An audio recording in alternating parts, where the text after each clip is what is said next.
నార్మల్‌గా అయితే ఒక స్టార్ హీరో ప్రెజెంట్ టాప్‌లో ఉన్న హీరోయిన్స్‌తోనే సినిమాలు చేయాలనుకుంటారు. ఒక్క పాటలో అయినా కొత్త హీరోయిన్స్‌తో కాస్త ఆడిపాడుతూ ప్రేక్షకుల్ని ఎంటర్‌టైన్ చేస్తారు. అయితే ఈసారి కాస్త కొత్తగా అగ్ర హీరోల దారిలో హీరోయిన్‌లు అప్‌కమింగ్ హీరోతోనో, కమెడియన్‌తోనో సినిమా చేయడానికి కూడా రెడీ అంటున్నారు.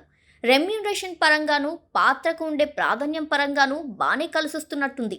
మరి ప్రముఖ హీరోల సరసన నటిస్తూనే ఇలా రూటు మార్చి హాట్ టాపిక్గా నిలిచిన హీరోయిన్లెవరో ఇప్పుడు చూద్దాం. మలయాళం, తమిళం, తెలుగులో అగ్ర హీరోల చిత్రాల్లో నటించి స్టార్ హీరోయిన్ల జాబితాలో చేరిపోయింది నయనతార. 'ముకుత్తి అమ్మన్' తెలుగులో 'అమ్మోరు' అనే చిత్రంతో ఈ ట్రెండ్ స్టార్ట్ అయింది. ఆర్జే బాలాజీ స్వీయ దర్శకత్వంలో నటించిన ఆ సినిమాలో నయనతార అమ్మోరు గెటప్లో కనిపించారు. అమ్మవారి కోరికను నెరవేర్చేందుకు రిపోర్టర్ ఏం చేశాడు అనే కథతో ఈ మూవీ కొనసాగింది. అయితే ఈ మూవీ నేరుగా ఓటీటీ డిస్నీ హాట్‌స్టార్‌లో విడుదలైంది. ఇక నెక్స్ట్ మూవీ చూసుకుంటే నయనతార నటించిన 'కొలమావు కోకిల'. తెలుగులో ఇది 'వసంత కోకిల'గా రిలీజ్ అయింది. అయితే లేడీ ఓరియెంటెడ్ పాత్రలకు ఆమె దిక్కు అనేలా ఒకానొక టైంలో ఎన్నో విభిన్నమైన పాత్రలు చేసింది నయనతార. కథ కాస్త కొత్తగా ఉంటే చాలు. అసలు నయన్ ఈ మూవీ సెలెక్ట్ చేసుకోవడానికి కారణం కూడా కమెడియన్ యోగిబాబు అందులో కీలక పాత్ర పోషించడమే.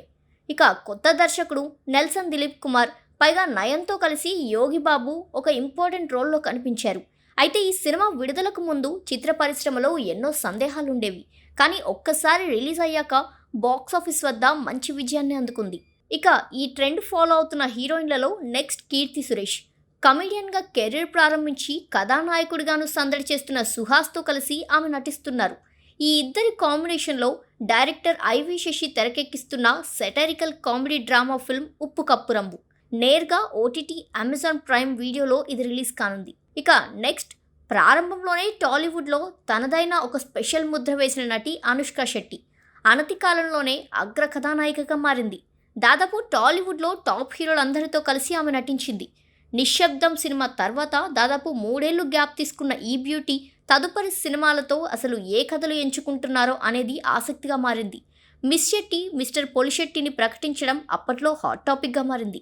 అప్పటికి హీరోగా 3 సినిమాలు అనుభవం ఉన్న నవీన్ పొలిశెట్టికి ఆమె జోడీగా కనిపించారని తెలియడంతో అప్పట్లో అందరి దృష్టి ఆ సినిమాపై పడింది. ప్రజెంట్ ఈ నటి ఘాటి కథనార్తో బిజీగా ఉన్నారు. ఇక మరో హీరోయిన్ తెలుగు, తమిళంలో 40కి పైగా చిత్రాల్లో నటించి క్రేజ్ సంపాదించుకున్న సమంత. అడపదడప కాస్త పాత్రపరంగా బావుందనిపిస్తే కూడా కొత్త హీరోలతో నటించేందుకు సిద్ధమైంది ఈ బ్యూటీ. అలా వచ్చిందే శాకుంతలం. ఈ పౌరాణిక చిత్రంలో శకుంతలగా సమంత, ఆమెపై మనసు పారేసుకున్న దుష్యంత మహారాజుగా దేవ్ మోహన్ నటించారు. అప్పటికి 3 సినిమాల ఎక్స్పీరియన్స్ ఉన్న ఈ మలయాళీ నటుడు భారీ ప్రాజెక్ట్లో అగ్ర హీరోయిన్తో కలిసి నటించడం కాస్త ఆసక్తికరంగానే మారింది.